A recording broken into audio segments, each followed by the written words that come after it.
The following talk was given at Mile High Church in Lakewood, Colorado.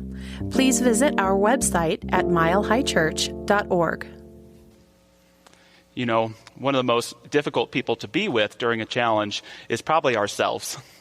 And one of the things that happens is we find those many layers of ourselves, and we discover or rediscover our own secrets. And so I wanted to talk a little bit about secrets today. And I want to begin by sharing some words from the author Frederick Buechner on the great paradox of secrets.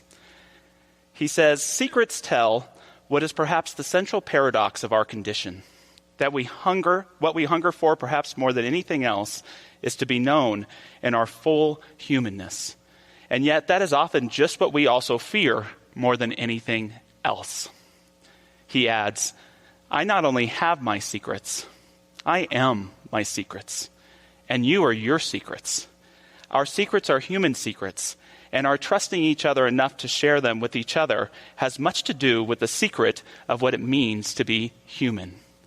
And isn't that an interesting paradox, this idea that the thing that we may fear most to share with ourselves or anybody else is also perhaps at the same time the thing that we long to express the most?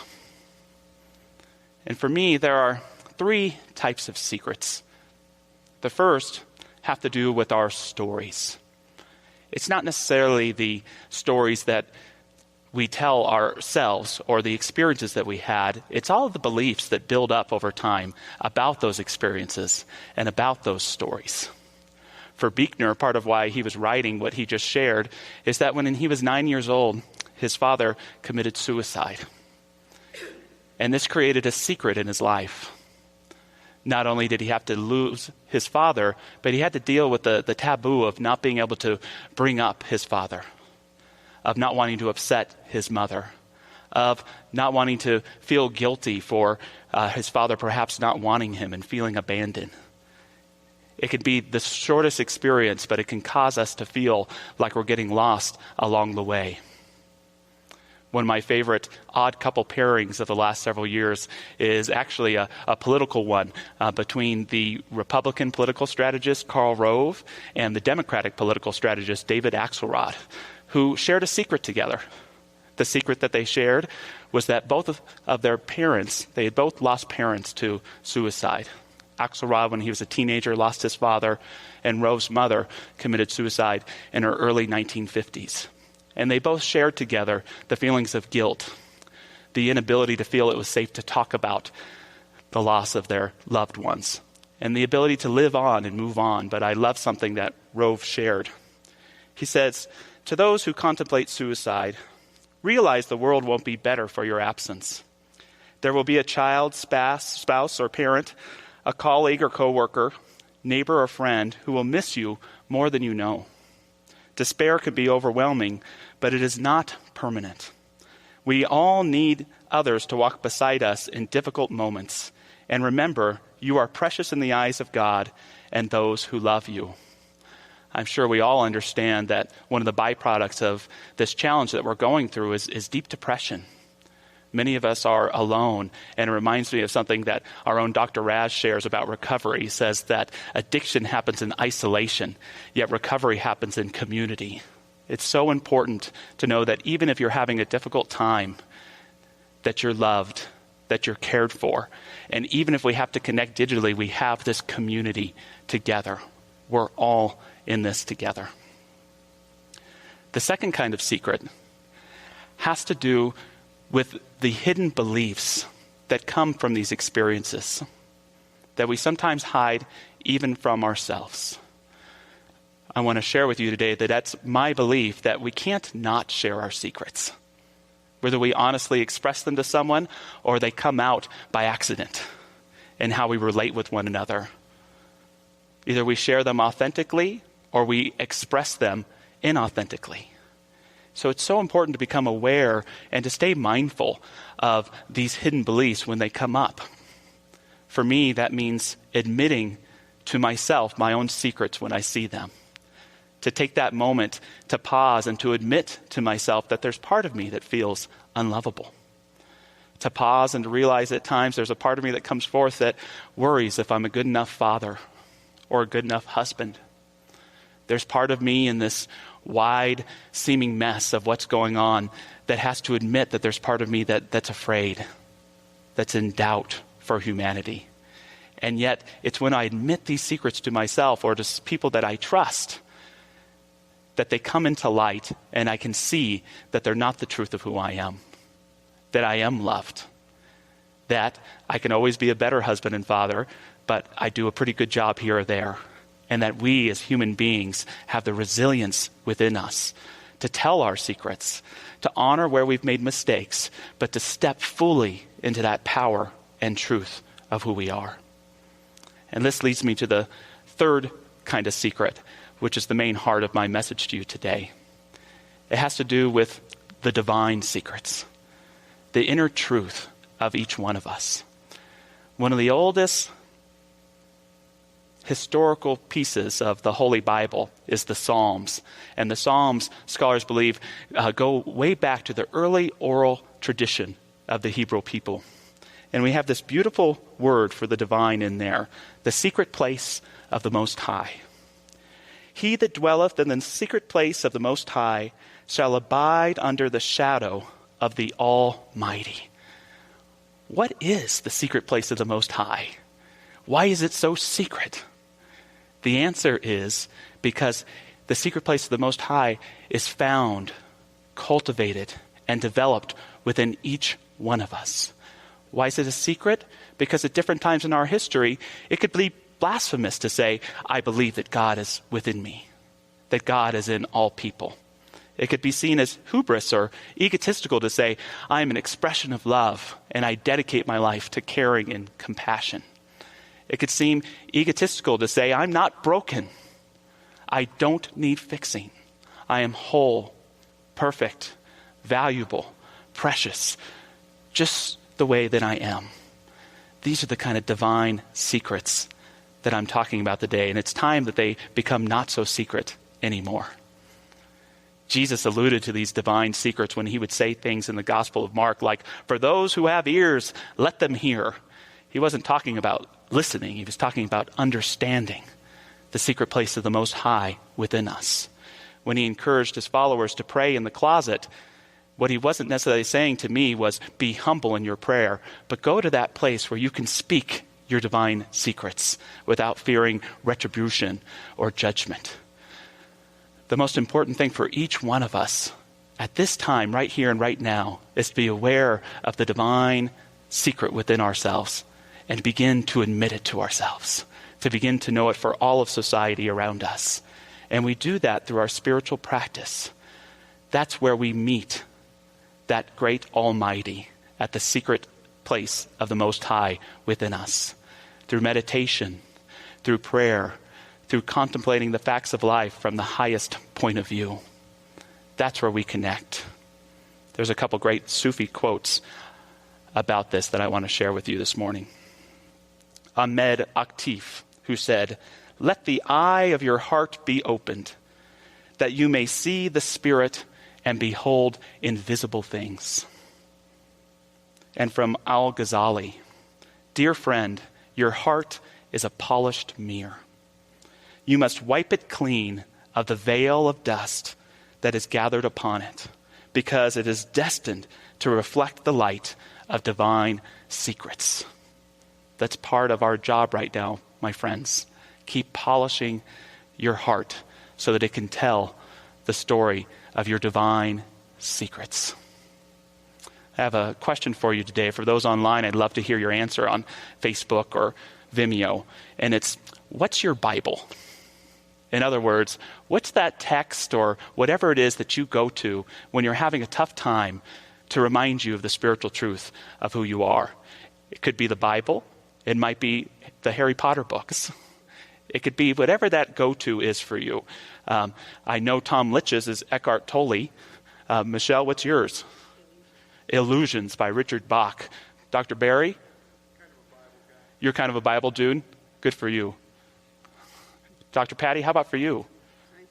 Science of Mind textbook. Well, my answer, and there's so many I love, the Tao Te Ching, Zen Mind, Beginner's Mind by Shunryu Suzuki, I've read 100 times, but my real favorite is this book, This Thing Called You, by Ernest Holmes, written in the 1940s, nearing the end of his career. I love the Science of Mind textbook, but there's something about this book for me that I go to in times of trouble because it speaks of such a mature and powerful truth. Michelle was alluding to this earlier, but Holmes lived through perhaps the most difficult times in human history. And sometimes people dismiss our philosophy as kind of a naive positivity. But I want to remind you today that it's a bold positivity. It's a courageous positivity. Dr. Holmes, as Michelle alluded to, began his ministry right in the middle of World War I. He confronted what was called the Spanish flu, which some of us have been reading about in the news, that killed over 650,000 Americans. The 20s sound like they were okay, but in the 30s, you had the Great Depression. Then World War II, the time when we lost more human beings than any other time in human history.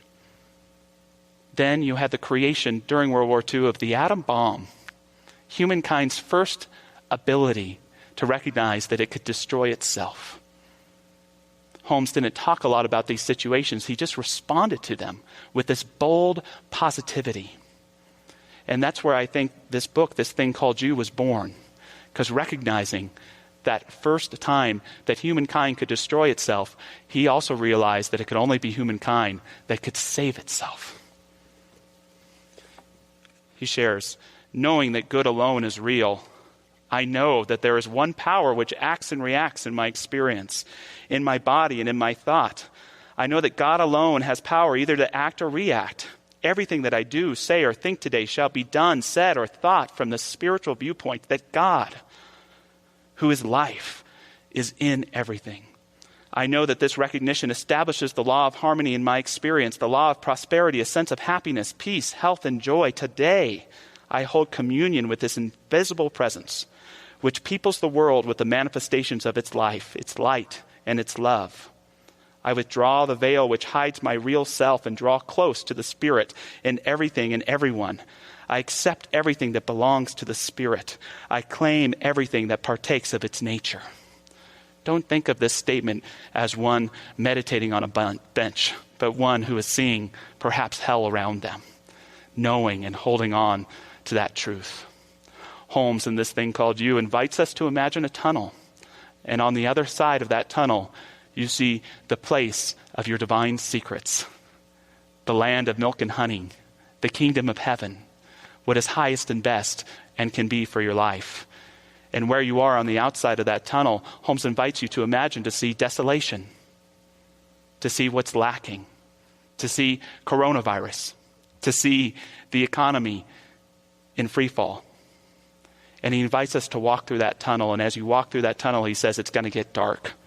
And you're going to hear voices within yourself. One of those voices is the voice of despair that says, turn around. Things can't get better. Hide. Be afraid. But there's another voice, the voice of divine secrets, that reminds us of the truth of who we are, that tells us it's okay to keep walking even in the unknown, to step into that truth we know in our heart of hearts to be. What is this tunnel, Holmes tells us? It's your own mind. Our mind is the only thing that separates us from that sense of desolation and that rejoicing of the human spirit that comes in all of us living as one together. Have you ever had that experience where something's going really wrong, something's really challenging, but you have within you this deep sense that everything's going to be all right? You're almost afraid to admit it. It's a divine secret. Have you ever had that circumstance where things are tough, things are bad, you're in a great place of unknown, but part of you knows exactly what's taking place? That divine guidance system that knows exactly where to tell you to go. And yeah, maybe you can't share it to everyone on Facebook. Yeah, maybe you can't tell folks who don't understand, but you do have community. There is a part of you that understands, and it's important to keep not only telling those divine secrets to yourself, but to recognize that especially in the crisis that we face today, that a bold positivity, a courageous positivity is exactly what we need. This has been an attribute of every great leader in our country. Abraham Lincoln, who would continue to proclaim, even in the midst of the Civil War, we are not enemies, we are friends, to hold to the union, to hold to oneness. Franklin D. Roosevelt and his wife Eleanor would regularly read New Thought or New Thought-related authors to keep them going. During the Great Depression, what did Franklin Roosevelt say? There is nothing to fear but fear itself. Someone asked Eleanor one time, where did he come up with that?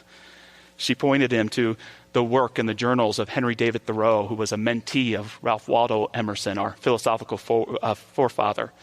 And Thoreau said, nothing is to be feared so much as fear. Eleanor Roosevelt was famous for keeping all sorts of items in her wallet. One of them was a popular poem inspired by New Thought by Henry Van Dyke called Thoughts Are Things. I hold it true that thoughts are things. They've endowed with bodies and breath and wings, and that we send them forth to fill the world with good results or ill. That which we call our secret thought speeds forth to earth's remotest spot, leaving its blessings or its woes like tracks behind as it goes. We build our future thought by thought, for good or ill, yet know it not. Yet so the universe was wrought. Thought is another name for fate. Choose then thy destiny and wait, for love brings love and hate brings hate. The Roosevelts leading our country recognized something important, whether you agreed with their policies or not, that the conditions for our country would not change until our thoughts about ourselves changed. Change your thinking, change your life. It isn't just for us as individuals, my friends. It's for us as a nation. It's for us as a people. As we address this challenge, what do we need to change our minds about? What is the truth we need to know about who we are and one another? How can we continue to be healthy and concerned in the right ways without falling into unhealthy panic? How can we bring joy even in the face of sorrow and uplift the hearts of those of us who are just feeling alone, who are sick and suffering, whatever it may be? We can change our minds. We can change our country. We can change our lives. But we're all in this together. I want to share 3 tips for sharing your divine secrets today. The first tip is to pray. Prayer is how we share our divine secrets. Sometimes we think of prayer as poetic rosy talk or wishing to God, but I want to tell you that when done purely and truly, prayer is when we find our authentic voice. Prayer is the most intimate form of communication there is. It's when we let everyone go and just be present with God and speak from our heart of hearts and listen to that divine voice as it becomes one with our own, as we speak our truth for ourselves and our loved ones. You don't need to do a weird ritual. You can go in your closet. You can take a piece of paper and just start writing down your truths. But pray. Speak the language of your divine secrets. Second, if there is a secret love or care you have for someone, perhaps that you've been in conflict with, now's the time to tell them. If it's not safe, surround them with love, surround them with light. Tell them at that soul level. I just picked up my phone and texted someone who's bugged me a bit in my life, to tell them I'm thinking about them. I love you. I care about you. Now, I might block their number afterwards, but we can speak from that truth. Don't hold on to that love that you have for others. And lastly, when you don't know what your divine secrets are, listen to the Spirit within you. Allow the divine in the heart of your hearts, at that place of the secret place of the Most High within you, whisper to you those divine secrets that perhaps isn't even in the language of words, but in the language of feeling, the language of presence, the language of the truth of your very essence. Allow that to be and become, and we will continue to move to greater and greater places, because, my friends, the divine knows how to do nothing else but grow and grow, evolve and evolve, get better and better. It's okay to be afraid. It's okay to be concerned. But remember what you believe about this life and be a part of it. As part of our closing prayer this morning, I want to read probably my favorite words from Ernest Holmes when I'm in a time of challenge. I invite you, wherever you are, to close your eyes if you don't mind. In this peace that holds me so gently, I find strength and protection from all fear or anxiety. It is the peace of God in which I feel the love of a holy presence. I am so conscious of this love, this protection, that every sense of fear slips away from me as mist fades in the morning light.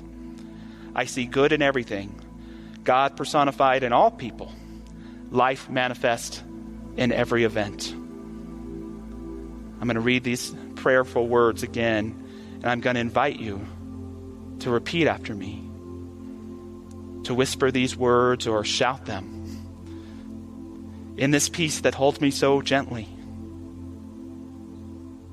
I find strength and protection from all fear or anxiety.